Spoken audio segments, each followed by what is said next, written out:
Hello everyone, welcome back to Creature Science. Let's go all in on lions, the animals that wear the crown and still have to earn it every single day.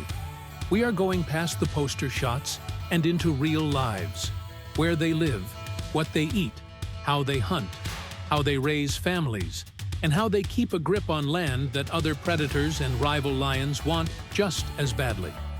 By the end, you will have a clear working picture of how a pride functions, why the social piece matters, and what it takes to keep these big cats on the landscape. Most wild lions live in sub-Saharan Africa, anchored by places you have heard of like Tanzania's Serengeti and Kenya's Masai Mara. There is also that small critical population in India's Gir forest in Gujarat, the last Asiatic lions on Earth. Habitat is not one size fits all.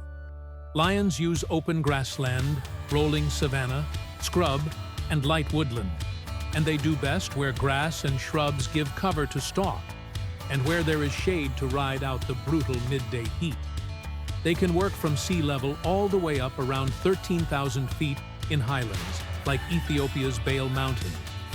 They tend to skip dense rainforests where sightlines are terrible, and true deserts where prey is scarce. Historically, their range stretched from parts of Europe through Asia and across Africa. Today, it is roughly 8% of that, which tells you how much pressure they face before we even talk about behavior.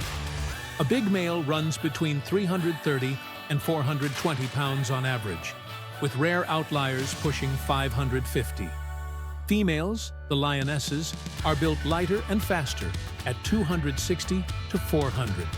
A mature male stands about 4 feet at the shoulder and can measure close to 10 feet from nose to tail tip. The mane is not decoration. Color ranges from light blonde to dark brown to almost black, and a darker, fuller mane tends to signal health, age, and status.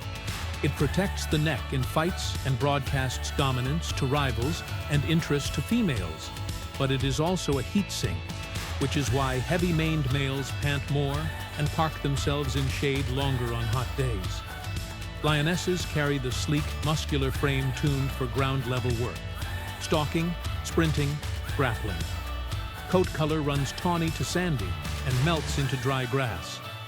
Eyes are usually yellow to amber, pupils dilate wide at low light, and that is why early morning and evening are prime time.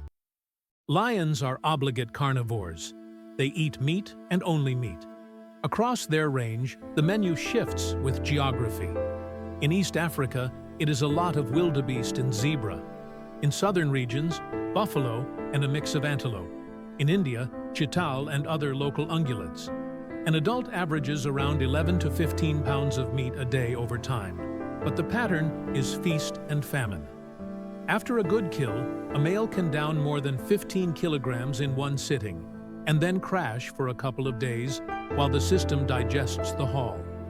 They play a key ecological role by culling weak or sick individuals and shaping how herbivores move and graze, which lets vegetation recover and cascades outward to dozens of other species. Hunting is where the social system turns into a superpower. Lions are the only truly social cats, and that one difference changes everything. Instead of a solitary life, they build around prides. Tight groups of related females, their cubs, and 1 to 4 males that hold tenure until someone stronger pushes them out. A typical pride runs around 10 to 15 lions, but in good times, you can see 20 or more. Those numbers are not trivia. Group size influences the prey you can target, how often hunts succeed, and how well cubs survive. By day, the rhythm looks lazy.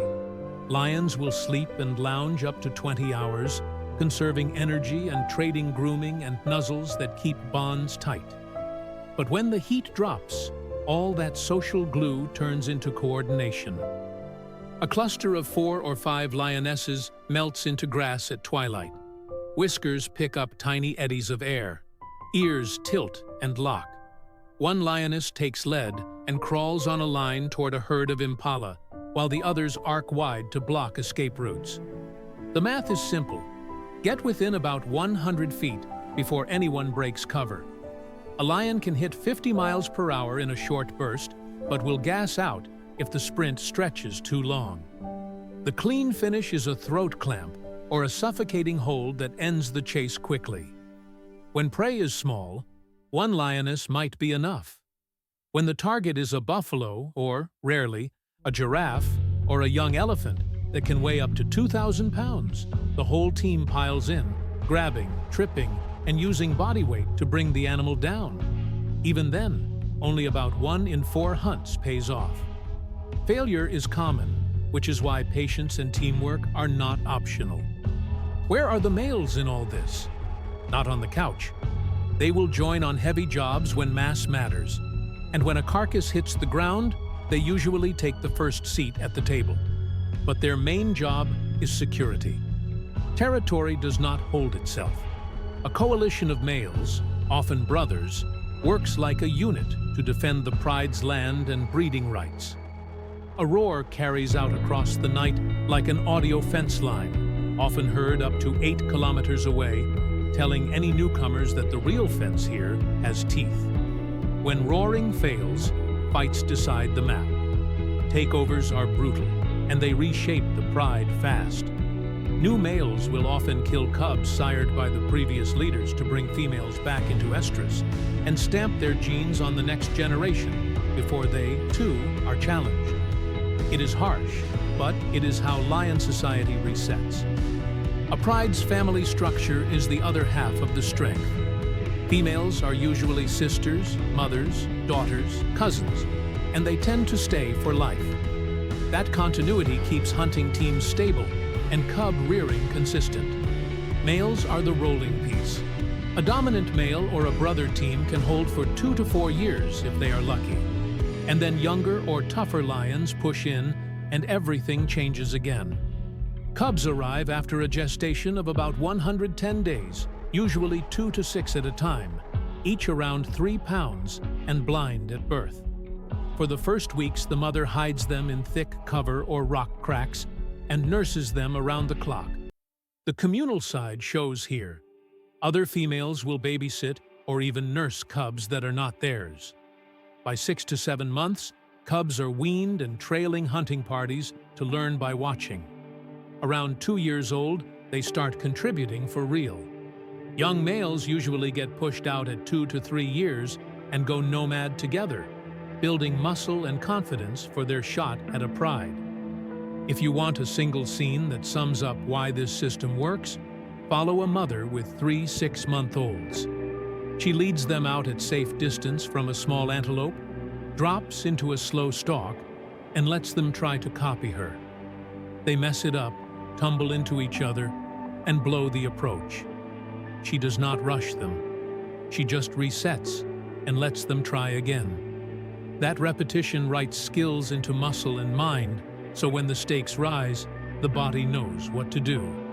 By the time those cubs are near 2 years old, they will slide into the formation and add real value to the hunt.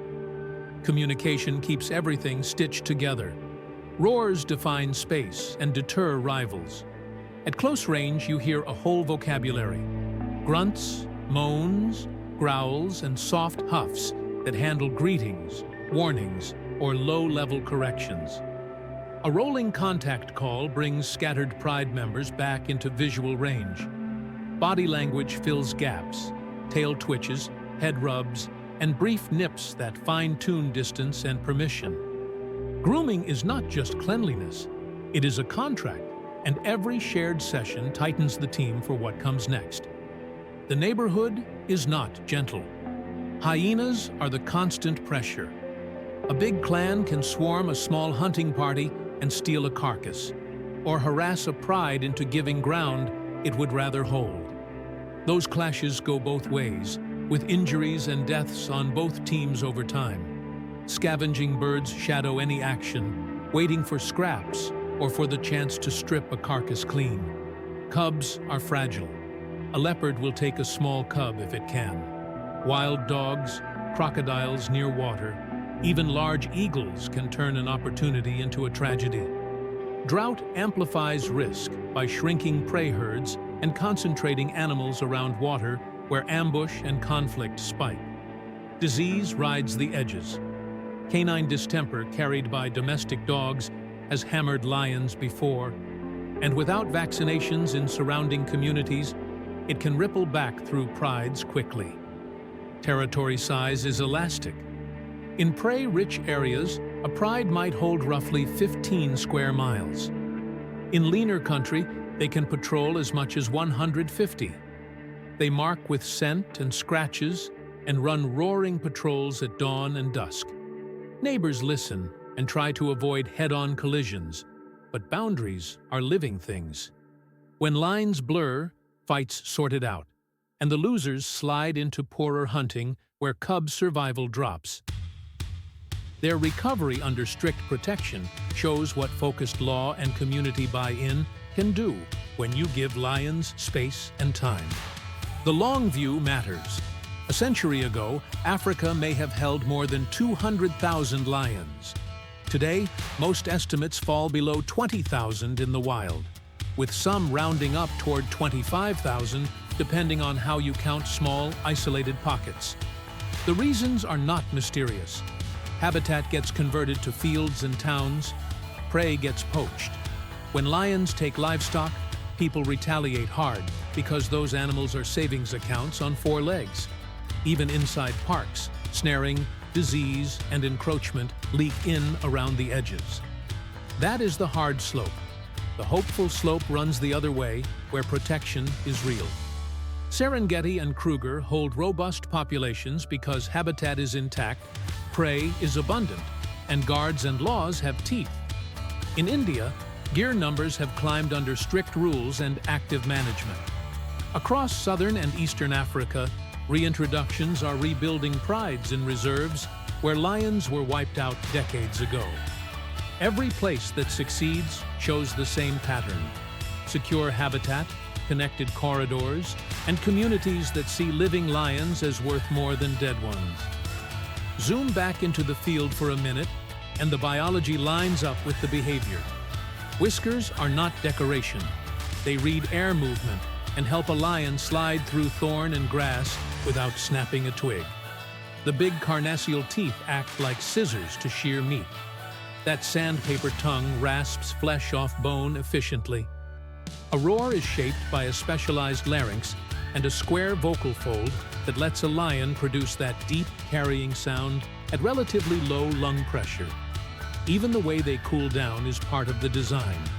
Open mouth panting, shade selection, and resting posture all manage heat load, especially in males with thermal insulation around their necks. There is also the politics of neighbors. Hyena pressure is one piece. Rival lion coalitions are another. When a pair or trio of young males, often brothers, pushes into a territory, they probe first with roars and scent. If the resident males sound weak or fail to show, the push becomes a fight. Win, and they inherit land and females. Lose, and they drift to the margins and try again later. Those swings churn the gene pool and keep coalitions sharp. The human piece is where this story will be won or lost. When livestock die, families lose wealth and food, and anger turns into poisoned carcasses or bullets. Conservation that works plugs that leak. Stronger corrals at night keep cattle safe. Compensation programs stop revenge cycles. Vaccinations in villages block disease spillover. Wildlife corridors let lions move between protected areas without crossing a gauntlet of conflict. None of that is glamorous, but it is what turns a map of shrinking lion range into a map with arrows pointing outward again. Groups like the African Wildlife Foundation and many local partners do that slow, needed work. Tourists fund a chunk of it by paying to see living lions and the landscapes that support them. Policy protects the rest when it draws lines on maps and defends them. If you have ever watched a pride switch from lazy to lethal, you know why lions hold so much of our attention. Late light, heat bleeding off the land, and the whole mood changes.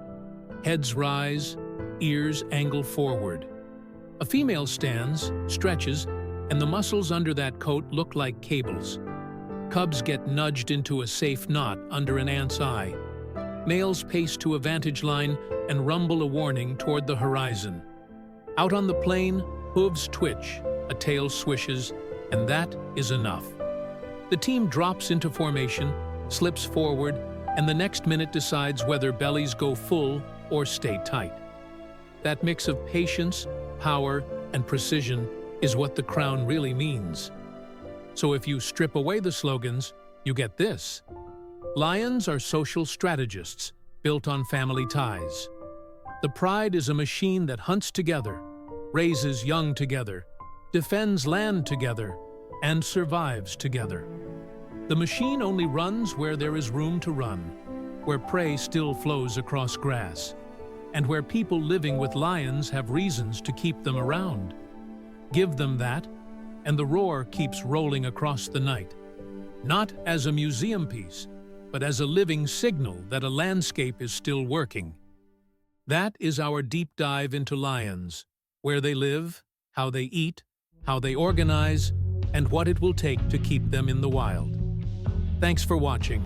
I will catch you in the next one.